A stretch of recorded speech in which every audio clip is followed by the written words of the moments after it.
In Cree, we have a word for two-spirit person, and the Cree word is ayahkweo. I always knew that I was different, and I always embraced it. I was raised Catholic, so God doesn't make mistakes.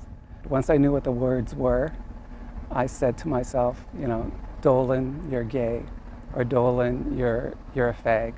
And once I first said that, it was the funniest thing that I ever heard, that I started laughing.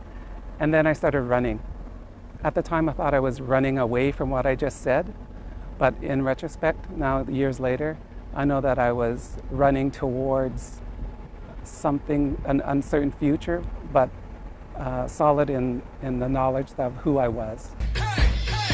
When I'm having a tough time, usually the first thing I do is I just go out for a walk with my dog, and I head to nature, and I just try and observe the world around me and just see the beauty around me. And sometimes I read my tarot cards, and that's a really good, also just nice piece of beauty for me, because they often say you're on the right track.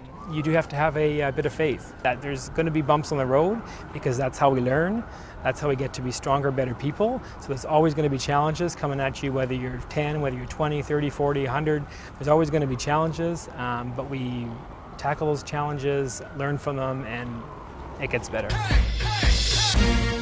We as adults and in the community, we need to support children, and we need to be a lot more explicit about the values that we have. So for instance, a youth that might be gay, lesbian, we need to make sure that they know that they're accepted and that they belong and that the community is a diverse one. And I think we can do a lot better to support those youth so that they feel accepted and that the community does embrace diversity. So have faith, know that your soul is eternal, and that it does get better. It gets better. It gets better. It gets better. In fact, it gets really good.